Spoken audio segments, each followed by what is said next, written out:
주님께서 여러분과 함께 루카가 전한 거룩한 복음입니다.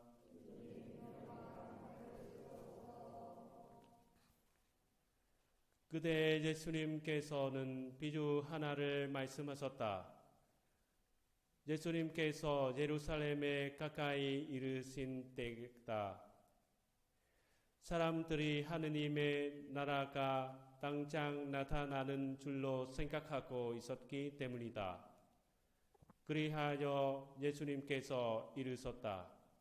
어떤 귀족이 왕권을 받아 어렵고 먼 고장으로 떠나게 되었다. 그래서 그는 종 10사람을 불러 10미나를 나누어 주며 내가 올 때까지 벌이를 하여라 하고 그들에게 일렀다.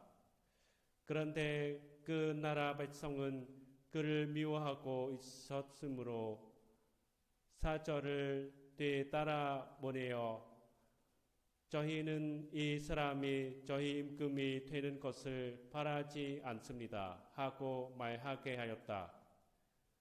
그러나 그는 왕권을 받고 돌아와 자기가 돈을 준 종들이 벌이를 얼마나 하였는지 알아볼 생각으로 그들을 불러오라고 분부하였다. 첫째 종이 들어와서 주인님의 한 미나로 10미나를 벌어들었습니다 하고 말하였다. 그러자 주인이 그에게 일렀다. 잘하였다.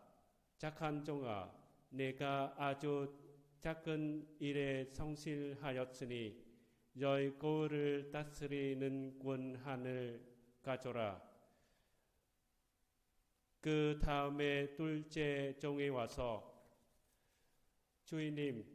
주인님의 한 미나로 5미나를 만들었습니다 하고 말하였다. 주인은 그에게도 일렀다.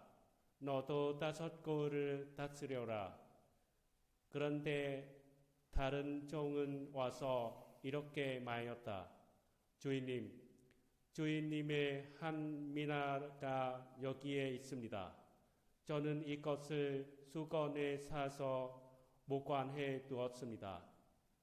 주인님께서 양혹하신 분이어서 가져다 놓지 않은 것을 가져가시고 뿌리지 않는 것을 거두어 가시기에 저는 주인님이 두려웠습니다.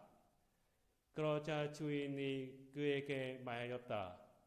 이 악한 종아, 나는 내 입에서 나온 말로 너를 심판하다. 내가 양혹한 사람이어서 가져다 놓지 않은 것을 가져가고 뿌리지 않은 것을 거두어 가는 줄로 알고 있었다는 말이냐? 그렇다면 어찌하여 내 돈을 은행에 넣어 안 놨더냐? 그리하였으면 내가 돌아왔을 때 내 돈의 이자를 부터 되찾았을 것이다. 그러고 나서 겉에 있는 이들에게 일렀다. 저 자에게서 그 한 미나를 빼앗아 10미나를 가진 이에게 주어라.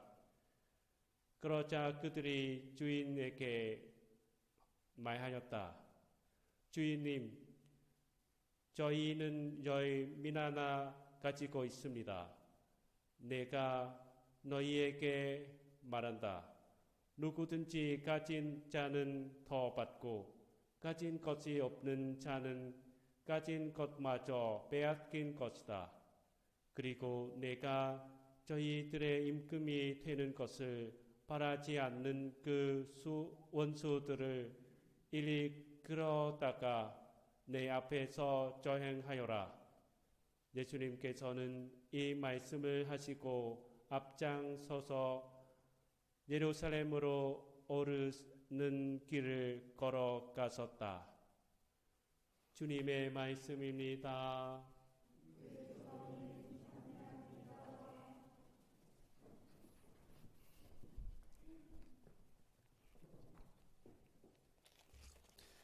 참 예수님, 연중 33주간 평일 독서와 34주간 평일 독서에서는 요한 묵시록 말씀이 전해집니다. 이번 33주간에서도 월요일부터 수요일까지 3일간 독서 말씀이 전해졌습니다. 매 요한 묵시록 말씀을 대할 때마다 너무 상징적이고 어렵다는 생각이 들어서 말씀 묵상하지 않고 지나갈 때가 많았는데, 오늘은 그 요한 묵시록의 의미들을 보려고 합니다. 요한 묵시록 말씀의 의미를 알고 그 말씀을 통해 기도로 나아갔으면 합니다. 먼저 묵시록에 대한 개요를 설명합니다. 신약 성서의 마지막 책 요한 묵시록은 수많은 환시와 표상과 상징을 포함하고 있어서 이해하기 어려운 책입니다. 더구나 초기 교회부터 오늘에 이르기까지 이단자들이나 사이비 종교가들이 이 책의 내용을 본 맥락에서 벗어나 엉뚱하게 해석함으로써 사람들을 현혹시키고 때로는 파국으로 몰고 가기도 합니다. 이 책은 현재나 미래의 사정을 정확히 예측해 놓은 점술책이 아닙니다. 1차적으로 특정한 시대 특정한 그리스도교 공동체에 그리스도교의 핵심 메시지를 편지의 형태로 써보낸 예언이요 묵시입니다.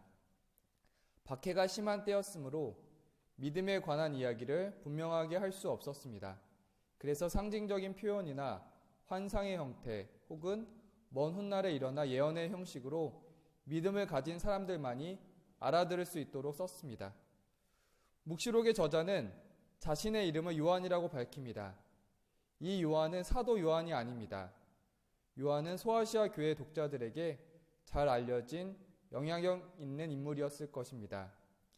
예언은 구원받기 위한 회개를 강하게 내세우지만 그 요한 묵시록의 묵시는 선과 악 사이의 최후 결정과 심판을 강조합니다. 묵시록의 구조는 머릿말과 맺은말을 제외하고 두 부분으로 나눌 수 있습니다. 전반부 1장에서 3장까지는 편지 형태로 7교회에 선포한 예언이면서 후반부의 인문의 구실을 합니다. 후반부는 본격적 의미에서 묵시 문학에 속합니다. 요한 묵시록의 대주제는 심판과 구원입니다. 하느님께서는 악의 세력과 악인들을 반드시 징벌하시고 의인들에게 구원을 것입니다. 이 책의 핵심적 메시지는 구원의 보편주의입니다. 곧 역사를 주관하시는 하느님께서는 살해된 어린 양을 통하여 인류를 구원하신다는 것입니다. 이 책의 집필 목적은 로마로부터 박해를 받고 그 세계의 질서에 순응하지 못하여 스스로 소외된 그리스도인들을 위로하고 권면하기 위한 것이었습니다. 1장에서는 인사말과 소명 대목이 소개됩니다. 그리고 2장에서 3장에서는 7교회에 보내는 경고와 권고의 편지가 나옵니다. 성서에서 7은 완전을 뜻하는 상징수이므로 저자의 메시지를 7도시에만 한정할 필요는 없습니다. 2장에서 3장에서 소개된 7개의 편지에는 저자가 모든 교회에 전하고자 한 보편적인 메시지가 전해져 있습니다. 7교회의 성도들에게 보내는 인사말에서 은총과 평화의 원천으로 여기서 세 분을 지적합니다. 그래서 은총과 평화의 원천, 이 세 분을 보겠습니다. 첫째 원천은 1장 4절에 보면 이렇게 나옵니다. 지금도 계시고 전에도 계셨으며 또 앞으로 오실 분입니다. 이는 과거와 현재와 미래, 곧 인간 역사 전체를 주관하시는 하느님의 주권을 드러냅니다. 둘째 원천은 하느님의 어자 앞에 계신 7영입니다. 7영은 사람들에게 충만한 은총을 내리시는 성령을 가리키는 것으로 이해할 수 있습니다. 셋째 원천인 성실한 증인이시고 죽은 이들의 맞이이시며 세상 임금들의 지배자이신 예수 그리스도는 그분의 지상 생애, 부활, 그리고 현재의 신분을 드러냅니다. 예수님은 죽기까지 하느님께 순종하면서 그분의 성실한 증인으로 사셨고 죽음을 이기고 부활하시어 죽음의 첫 번째 승리자가 되셨으며 지금은 온 세상의 통치자가 되셨습니다. 인사말에서는 이렇게 세 가지 하느님의 주권, 성령, 예수님을 설명합니다. 그리고 요한은 인사말에 이어서 자신이 어떻게 그리고 무엇을 위해서 부르심을 받았는지 밝힙니다. 묵시록의 요한은 예레미야처럼 환시를 보기 전에 먼저 목소리를 듣습니다. 묵시록의 나팔 소리는 하느님 발현에서 등장하는 소리입니다. 이 목소리의 주체는 예수 그리스도이십니다. 요한이 예수님에게서 받은 소명은 환시 가운데 보고 들은 것을 양피지 두루마리에 기록하여 아시아 7교회에 전하는 것이었습니다. 7이란 숫자는 7교회의 모든 교회에 전하는 의미로 볼 수 있습니다. 예수 그리스도께서 당신의 교회와 세상에 일어난 일과 일어날 일들을 요한에게 보여주시고 그것을 기록하라고 명하셨습니다. 요한은 이 소명을 충실히 받들어 묵시록을 작성한 것입니다. 3장까지는 묵시록 저자의 위치는 지상이었습니다. 오늘 매일미사의 오늘 독서에서 전해지는 4장부터는 천상으로 장소가 옮겨지고 그 내용도 환시와 더불어 본격적인 묵시가 시작됩니다. 오늘 독서는 그 4장 내용은 창조에 관한 환시 내용이고 그 의미를 보겠습니다. 혹시 지금 매일미사 책 갖고 계신 분이 계시면 이 독서의 4장 부분을 보시면 조금 더 이해하기 좋으실 것입니다. 요한묵시록 1장 11절에 나온 것처럼 오늘 4장 1절을 보면 나팔 소리처럼 울리는 큰 목소리를 또다시 듣습니다. 이 목소리는 예수 그리스도의 목소리입니다. 1장에서처럼 여기서도 요한은 이 목소리를 들으면서 성령에 사로잡힙니다. 그리고 요한은 자기 앞에 열린 하늘의 문을 통해 천상 어전의 모습을 봅니다.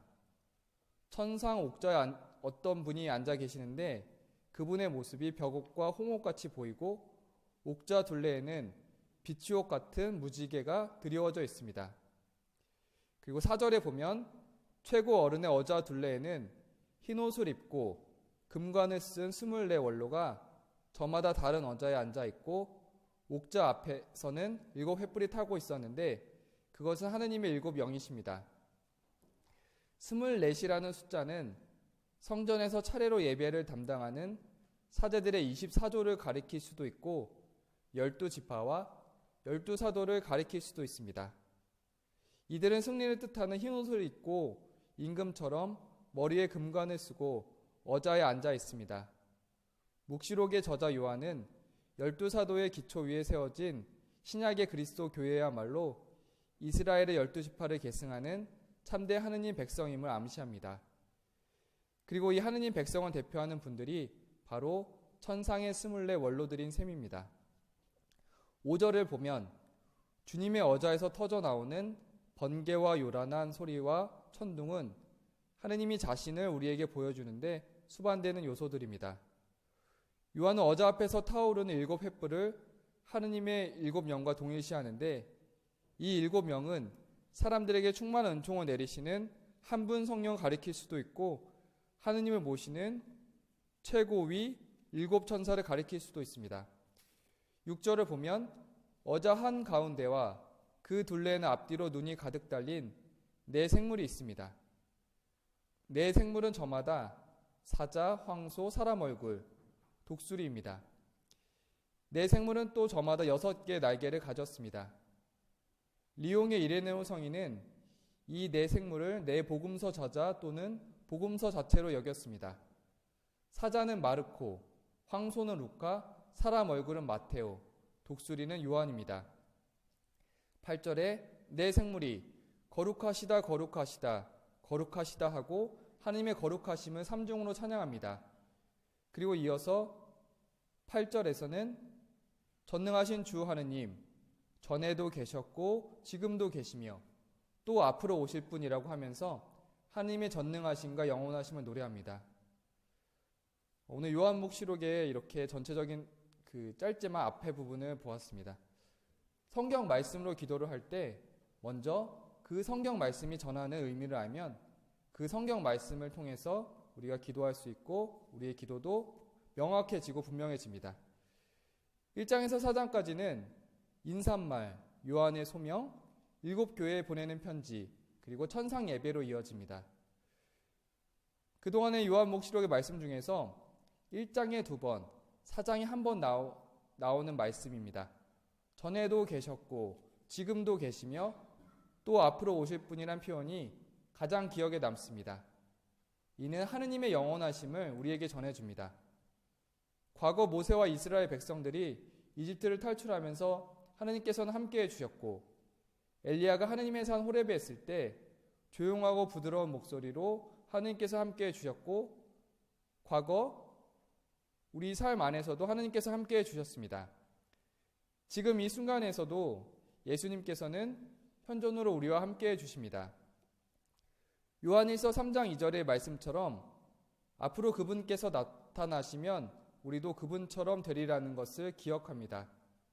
전에도 계셨고 지금도 계시며 또 앞으로 오실 예수님을 기억하면서 오늘 하루 그렇게 기도하는 하루가 되었으면 합니다. 아멘.